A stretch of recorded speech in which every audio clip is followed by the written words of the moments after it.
Hero Alam তার তৃতীয় নম্বর স্ত্রীকে তালাক দিয়ে দিবে একথা সোশ্যাল মিডিয়াতে ঘোষণা করেছে। তার অপরাধ সে হিরো আলম তুলে ধরেছে।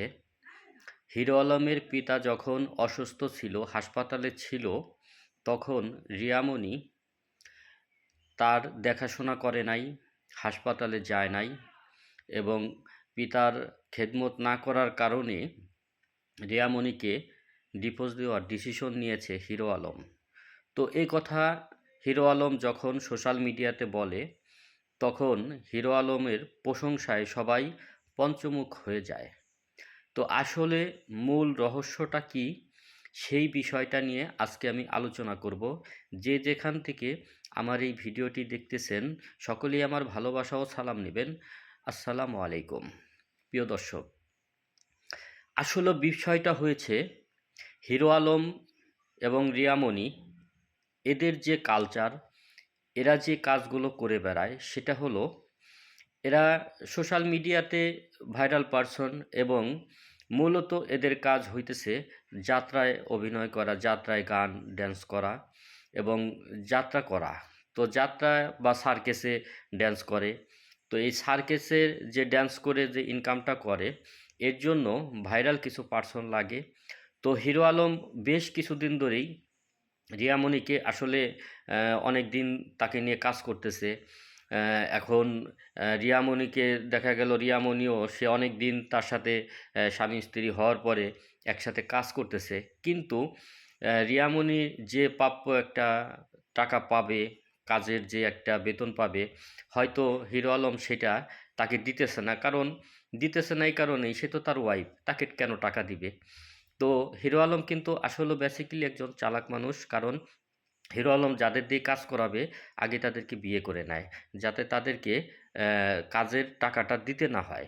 তো রিয়ামণি যখন টাকা পয়সা না পাবে, তখন তো সে অন্য কারোর সাথে কাজ করবে, তাই সেও কিন্তু অন্য কারোর সাথে হয়তো কাজ করতেছে দীর্ঘদিন ধরে। তো এই বিষয়টা হিরো আলমের কিন্তু একদম পছন্দ না, যে আমার স্ত্রী বা আমার ওয়াইফ সে আর একজনের সাথে কেন কাজ করবে। তো রিয়ামণিকে ছাড়তে হইলে তো একটা ইস্যু লাগবে।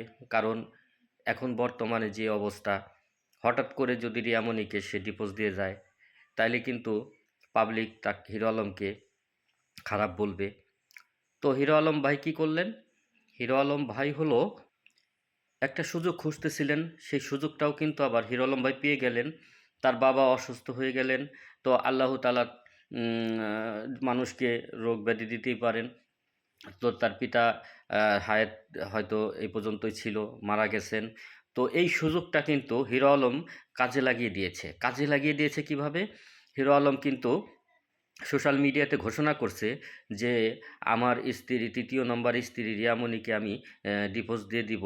কারণ সে আমার পিতার খেদমত করে নাই, বা আমার বাবা হাসপাতালে থাকাকালীন সে বিভিন্ন ড্যান্সের শ্যুট করছে। তো এই যে একটা ইস্যু পেয়ে গেছে, আসলে এই যে মহৎ কাজটা হিরো আলম করতে গেছেন, আসলে এটা কিন্তু মহৎ কাজ নয়। এটা হলো হিরো আলম একটা ইস্যু খুঁজতেছিলেন। তো তার পিতা মারা যাওয়ার পরে বিষয়টা সে দেখলেন যে এইভাবে তুললে মানুষ তাকে বাহবা দিবে, ভালো বলবে। সে কিন্তু এগুলো, তবে সবচেয়ে থেকে বড় কথা, আমার কথা হইতেছে যে আমাদের সমাজে বর্তমানে আ এইগুলো যে সোশ্যাল মিডিয়াতে ছাড়াতে কিন্তু আমাদের যারা সন্তানরা আছে, এই যুগের জেনারেশন আছে, তারা এদের কাছ থেকে কি শিক্ষা নিবে? এদের কাছ থেকে কিন্তু কোনো কিছু শিক্ষা নেওয়ার নাই, বরঞ্চ এরা কিন্তু আরও খারাপের দিক চলে যাবে। তো আমি অনুরোধ জানাবো যে পার্সোনাল ডিভোর্স এবং সংসার এটা পার্সোনাল ব্যাপার। এই ব্যাপারটা যাতে কেউ প্রকাশ্যে না আনতে পারে, এবং এই ব্যাপারটা প্রকাশ্যে আনলে এটা আইনগত ব্যবস্থা নেওয়া উচিত, আমি এটা মনে করি।